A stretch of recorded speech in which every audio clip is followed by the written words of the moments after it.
Bom, vamos mergulhar direto nisso. Hoje a gente inicia uma jornada por um dos universos mais influentes e, sinceramente, mais arrepiantes de toda a literatura. Lançado lá em 1949 pelo George Orwell, 1984 é uma daquelas obras que dissecou as entranhas de regimes totalitários como um verdadeiro bisturi. Nessa nossa análise visual, a ideia é desconstruir como Orwell elaborou temas super densos, tipo vigilância o tempo todo, manipulação da verdade e a perda total da nossa individualidade. O objetivo aqui é entender exatamente as engrenagens de poder que transformaram esse livro num clássico que nunca envelhece. Olhem só o lema oficial do partido: guerra é paz, liberdade é escravidão, ignorância é força. À primeira vista não faz o menor sentido, né? Mas a genialidade perversa da obra está justamente aí. O partido empurra uma contradição absoluta como se fosse uma verdade incontestável. Ao forçar todo mundo a engolir esses paradoxos como fatos reais, o regime mostra que tem um controle psicológico absurdo. É literalmente a quebra da lógica humana para instalar uma obediência cega. Parte 1. O mundo de Oceania. Vigilância e controle absoluto.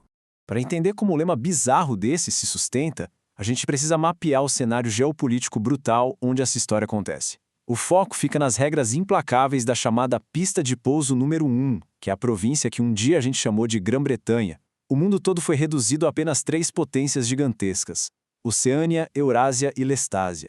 E o detalhe mais assustador de todos, elas vivem num estado de guerra perpétua. A guerra ali não existe para ser vencida, a real é que ela existe para durar para sempre. É através desse conflito constante que as autoridades mantêm a sociedade num estado de medo e escassez eternos, justificando qualquer medida extrema. E para dar um rosto para esse sistema todo, a gente tem o Grande Irmão, aquela figura máxima que está em todos os lugares, super misteriosa, que é a personificação do partido. E a vigilância, bom, ela rola 24 horas por dia, 7 dias por semana. Tudo acontece através das teletelas, que são aparelhos instalados em literalmente todas as casas e lugares públicos. Elas transmitem propaganda sem parar e, ao mesmo tempo, funcionam como câmeras que filmam e gravam absolutamente tudo. Não tem refúgio. O Grande Irmão está sempre observando. E se não existe refúgio físico, a mente também não está salva. Entra aí o conceito de crime-ideia. Na Oceania, a rebelião não precisa ser um protesto na rua ou um levante armado. Só o fato de ter um pensamento rebelde, uma duvidazinha rápida contra o partido, já é o pior dos crimes. E quem é que vigia isso? A temida polícia do pensamento. É bem assustador imaginar uma realidade onde a própria mente humana vira a cena principal de um crime, não é verdade? Parte 2. O despertar de Winston. A rebeldia silenciosa. É acompanhando a jornada super perigosa e silenciosa do protagonista que a gente entende o resto das engrenagens. O ponto alto aqui é a ironia gigante e sombria na vida do Winston Smith. Olhem essa comparação. O Winston é um funcionário de baixo escalão lá no Ministério da Verdade. Mas o que ele faz de verdade o dia todo? Ele falsifica a história. Ele passa o expediente alterando jornais antigos, apagando fotos e mudando documentos para que o passado combine perfeitamente com a mentira do dia que o partido inventou. A lógica deles é simples. Quem controla o passado, controla o futuro. Claro que essa frustração engasgada do Winston não aguenta ficar quieta para sempre. A gente pode ver aqui como a rebelião dele vai crescendo em etapas. Primeiro, o despertar. Ele comete o absurdo de comprar um diário escondido para anotar os próprios pensamentos, tentando salvar memórias reais. Segundo, ele conhece a Julia, uma colega, e engata um romance clandestino. Para o partido, amar é um crime gravíssimo, porque o sexo serve só para reprodução, qualquer energia gasta com prazer é energia roubada da adoração ao Grande Irmão. E terceiro, a busca deles por algo maior, por uma resistência. É essa busca que leva o casal até o O'Brien, que é um figurão do alto escalão do partido. O Winston e a Julia acreditam de pé juntos que o O'Brien é da Fraternidade, um grupo secreto de resistência liderado pelo inimigo número 1 do Estado, o Emanuel Goldstein. E do momento que parece uma baita vitória, o O'Brien finge estar do lado deles e até entrega um livro proibido para o Winston, um manual explicando direitinho como o partido domina todo mundo. Chega a dar a sensação de que a revolução finalmente vai começar. Parte 3, Traição e o quarto 101, a queda de Winston. Mas, infelizmente, a esperança não tem muito espaço nesse mundo. A ilusão de segurança cai por terra de um jeito devastador.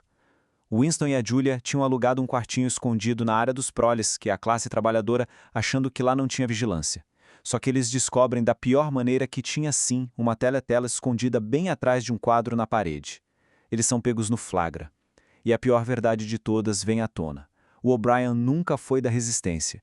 Ele era um agente super leal ao partido que estava vigiando e manipulando os dois esse tempo todo. O Winston é arrastado para o Ministério do Amor, que, com essa baita ironia no nome, é na verdade o centro de tortura do regime. Depois de meses sofrendo horrores físicos e psicológicos, onde ele ainda tenta manter o amor pela Julia vivo, ele é levado para o destino final, o quarto 101. Esse é o lugar projetado milimetricamente para fazer o prisioneiro bater de frente com o seu pior medo imaginável. E o medo absoluto do Winston? Ratazanas famintas.